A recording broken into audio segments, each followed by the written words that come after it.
रजनी को बचपन से ही पेंटिंग का बहुत शौक था। वो हमेशा से ही पेंटर बनना चाहती थी, पर उसके माँ और पिताजी ने उसको कभी भी इस चीज के लिए सपोर्ट नहीं किया और उसकी शादी नीरव से हो गई। नीरव रजनी को बहुत प्यार करता था, पर रजनी हमेशा चुपचाप ही रहती। वो इस शादी से खुश नहीं थी। वो ये शादी नहीं करना चाहती थी। उसे तो हमेशा से पेंटर जो बनना था। अपने इस सपने को वो नहीं पूरा कर पाई, इसलिए वो हमेशा उदास रहती थी। रजनी, बहुत ही बढ़िया फिल्म लगी है, कल देखने चले? नहीं जी, कल मुझे बहुत काम है, मैं नहीं जा पाऊंगी।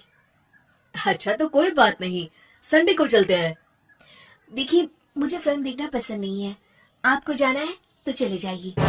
नीरव को मना करके रजनी वहां से चली जाती है और अपने बैग को खोलकर उसमें बंद पड़े ब्रश और कलर्स को देखकर रोने लगती है।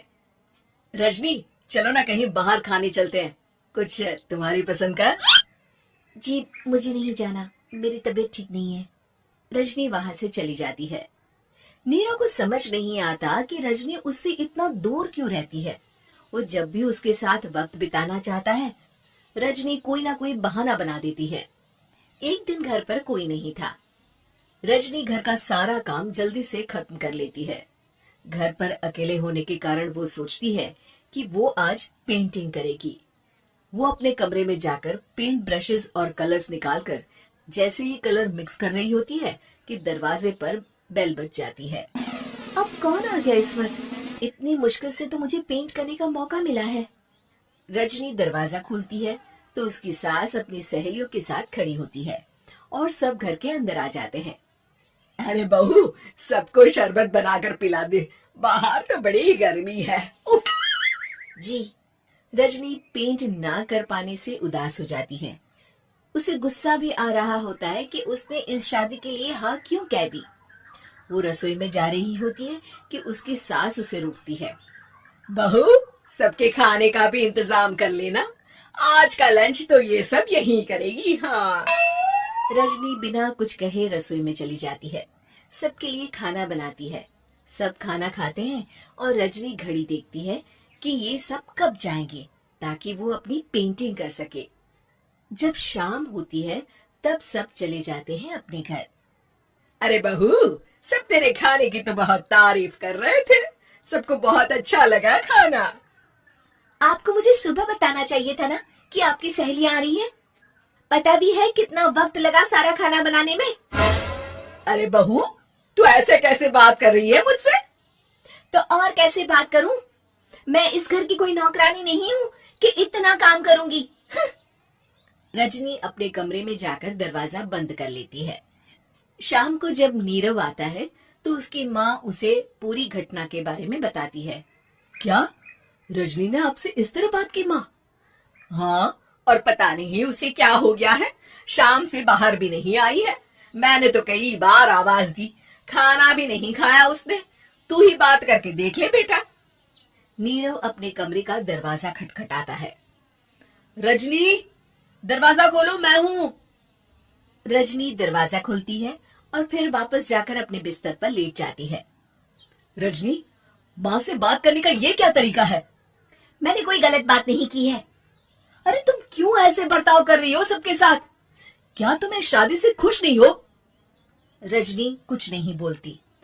अरे बताओ मुझे रजनी, क्या ये शादी तुम्हारी मर्जी के खिलाफ हुई है? हाँ, मैं ये शादी कभी नहीं करना चाहती थी। तुमसे क्या, मैं किसी से भी शादी नहीं करना चाहती थी। रजनी रोने लगती है।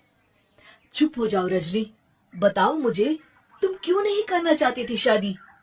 रजनी बेड के नीचे से अपने पेंटिंग्स, कलर्स, ब्रश, पेपर्स निकालती है।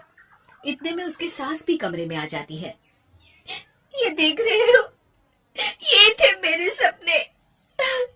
मैं पेंटर बनना चाहती थी, पर माँ पापा ने कभी सपोर्ट नहीं किया और मेरी शादी करवा दी। मेरे सारे सपने टूट गए। हर वक्त बस गुस्सा आता रहता है मुझे।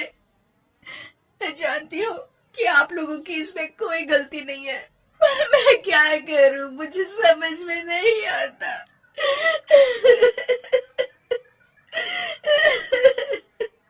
रजनी फूट फूट कर रोने लगती है।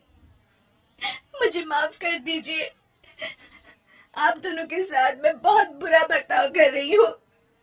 अरे रजनी बेटा चुप हो जाओ तुम। नीरव पानी लेकर आता है। ये लो पानी पियो और शांत हो जाओ। रजनी पानी पीती है और उसकी सास पेंटिंग्स देख रही होती है। अरे नीरव, हमें तो पता ही नहीं था कि हमारी बहू कलाकार है। अरे कितनी अच्छी पेंटिंग्स बनाई है, देखो तो। ये वाली तो मैं अपने कमरे में ले जाऊंगी। आपको ये पेंटिंग्स अच्छी लगी? अच्छी नहीं, बहुत अच्छी लगी। और तुमने हमें बताया क्यों नहीं? तुम जब चाहे पेंटिंग कर सकती हो रजनी। हम तुम्हारे सपनों को पूरा करने में तुम्हारा पूरा साथ देंगे। हाँ बेटा, हम कला की कद्र करते हैं। हम कलाकार तो नहीं, पर मुझे गर्व है कि मेरी बहू एक कलाकार है। रजनी, नीरव और सास तीनों हंस पड़ते हैं।